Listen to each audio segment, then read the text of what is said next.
Good morning, dear students. Welcome again in new session. My name is Dr. Sarala Kumari, Assistant Professor in the Department of Chemistry, SPC Government College, Ajmer. इससे पहले lecture में हमने phase equilibria में जल तंत्र के बारे में पढ़ा था, जिसे मैंने प्रावस्था आरेख की सहायता से अच्छे से आपको समझाया था.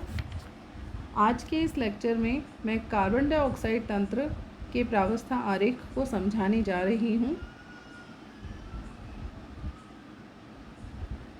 जल तंत्र की तरह ही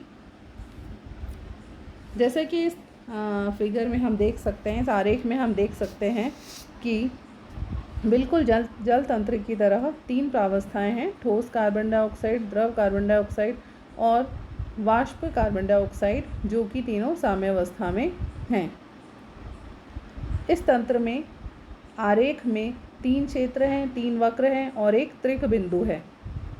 जैसा कि इस आरेख से स्पष्ट है कि तीनों प्रावस्थाओं को अलग अलग निरूपित करने वाले तीन क्षेत्र हैं: AOB, BOC और AOC. इन तीनों क्षेत्रों के बिंदुओं द्वारा तंत्र की स्वतंत्रता की कोटि 2 होती है. जैसा कि हम जानते हैं कि स्वतंत्रता की कोटि F = C - P + 2 होता है.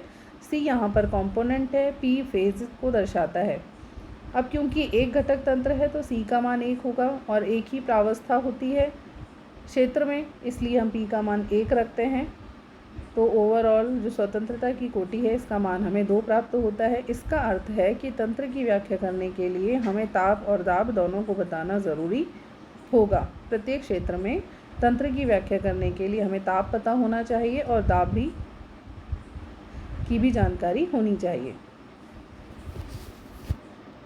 वक्र चित्र में OA, OC और OB तीन वक्र दिखाए गए हैं.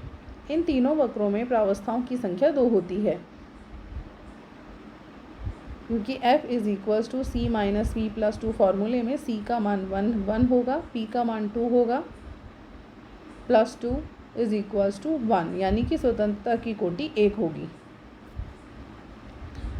OA वक्र ठोस कार्बन डाइऑक्साइड और वाष्प CO2 के साम्य को बताता है. OB वक्र द्रव कार्बन डाइऑक्साइड और वाष्प कार्बन डाइऑक्साइड के साम्य को बताता है. दोनों वक्रों को हम क्रमशः ठोस कार्बन डाइऑक्साइड और द्रव कार्बन डाइऑक्साइड के वाष्प दाब वक्र भी कह सकते हैं. अतः ये स्पष्ट है कि जब ताप बढ़ाया जाता है तो वाष्प दाब भी बढ़ता है.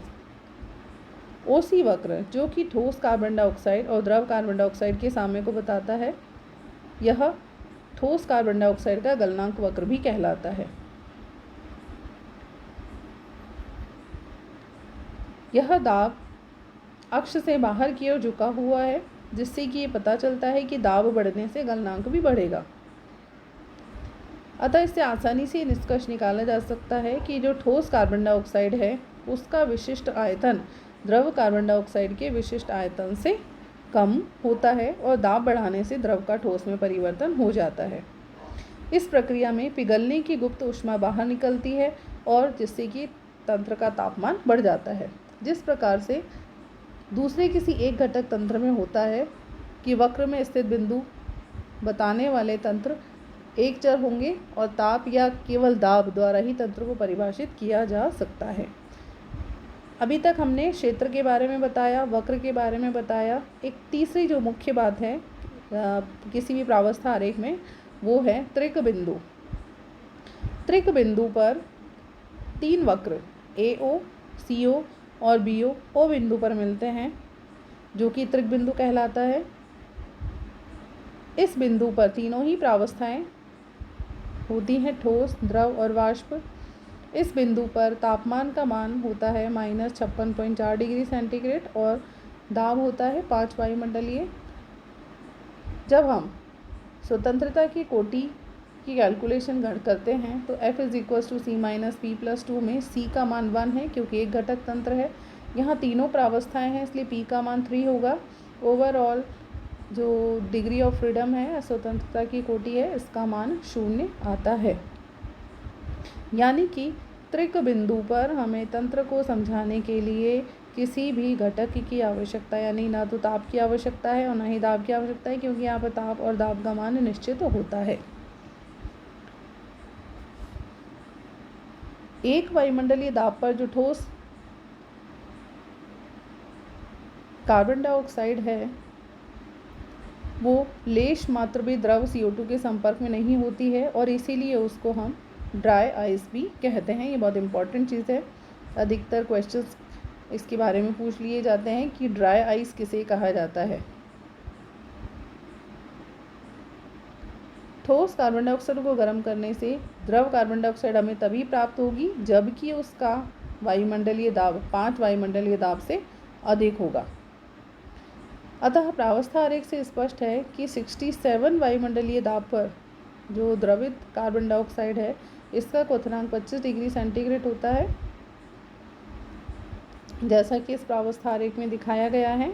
हम देख रहे हैं कि 67 वायुमंडलीय दाब पर जो द्रव CO2 है उसका क्वथनांक है 25 डिग्री सेंटीग्रेड टेम्परेचर, अर्थात इस दाब और ताप पर कार्बन डाइऑक्साइड द्रव और कार्बन डाइऑक्साइड गैस प्रावस्थाएं एक दूसरे से साम्यावस्था में होती हैं। इस गुण की ये मुख्य विशेषता है कि जब कभी भी कार्बन डाइऑक्साइड से भरे सिलेंडरों को हम उद्योगों में काम में लेते हैं और उसके लिए एक स्थान से दूसरे स्थान पर इनका ट्रांसपोर्टेशन होता है तो इन्हें 67 वायुमंडलीय दाब और 25 डिग्री सेंटीग्रेड पर भरा जाता है, जहाँ पर द्रव और गैस CO2 एक दूसरे से साम्यावस्था में होती हैं। जो ठोस कार्बन डाइऑक्साइड है इसे कीटाणुनाशक के रूप में, परिरक्षण में, स्टोरेज में और थर्मल कॉटेराइजेशन में भी काम में लेते हैं। अतः इस प्रकार से हमने कार्बन डाइऑक्साइड के प्रावस्था तंत्र के बारे में अध्ययन किया। उम्मीद है कि आप सभी को ये अच्छे से समझ में आ गया होगा। धन्यवाद।